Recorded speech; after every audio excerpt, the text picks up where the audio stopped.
Alam mo ba, minsan ang tagumpay, hindi lang tungkol sa pagpanalo. Minsan, tungkol ito sa pagpili. Pagpili ng sarili, pagpili ng kapayapaan, pagpili kung sino ka talaga. Ngayong episode, pag-uusapan natin ang kwento ng isang batang babae na sa murang edad, inabot ang tuktok ng mundo ng figure skating. Pero mas kahanga-hanga pa sa mga medalya niya, ay ang desisyong ginawa niya pagkatapos. Ito ang kwento ni Alisa Liu. 5 taong gulang pa lang siya nang unang tumapak sa ice rink. Isipin mo yun. Habang ang karamihan sa atin, naglalaro pa lang ng tagu-taguan o nanonood ng cartoons, siya, natututo ng lumipad sa ibabaw ng yelo. Hindi biro ang figure skating. Hindi lang ito sayaw. Hindi lang ito glide-glide lang. Ito ay kombinasyon ng lakas, balanse, tapang, at kontrol. Isang maling galaw lang, bagsak. Isang maling landing lang, tapos ang laban. Pero bata pa lang siya, may kakaiba na sa kanya. May focus, may disiplina, may apoy. Sa edad na 13, naging US National Champion siya. Pinakabata sa kasaysayan. Isipin mo ang pressure. Habang ang ibang 13 ka years old, iniisip kung anong susuotin sa school. Siya, may media interviews, may spotlight, may bansang nakatingin sa kanya.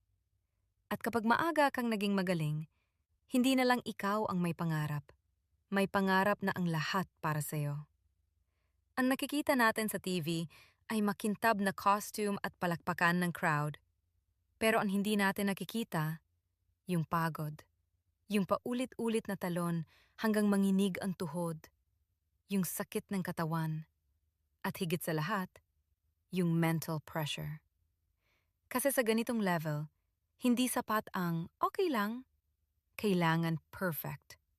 At ang perfection, nakakapagod habulin.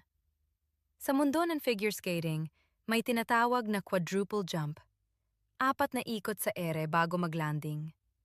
Ilang segundo lang yon, pero sa ilang segundong yon, pwedeng mabago ang career mo. At ginawa niya yon. Hindi siya basta sumasabay. Nangungguna siya. Pero habang tumataas ang achievement, tumataas din ang expectation. At minsan, ang pinakamabigat na kalaban mo ay hindi ibang tao, kundi ang sarili mong standard. Dumating ang Winter Olympics, isang stage na pinapangarap ng milyon-milyong atleta. Doon siya tumayo, isang teenager sa harap ng buong mundo. Isang mali lang, pwedeng viral. Isang pagkadulas lang, pwedeng headline. Pero lumaban siya. At minsan, ang tunay na panalo ay hindi gold medal, kundi ang tapang mong tumayo sa gitna ng takot. Pagkatapos ng Olympics, sa edad na 16, nag-retire siya. Hindi dahil talunan siya, hindi dahil wala ng chance, kundi dahil gusto niyang maging normal na teenager. Gusto niyang mabuhay ng walang constant pressure. At doon pumapasok ang tanong, kung ikaw ay nasa tuktok na, may lakas ka bang bumaba? Kapag buong buhay mo nakilala ka bilang champion, sino ka kapag wala na ang titulo? Maraming achievers ang nahihirapan dito kasi minsan ang value natin naka-attach sa performance natin.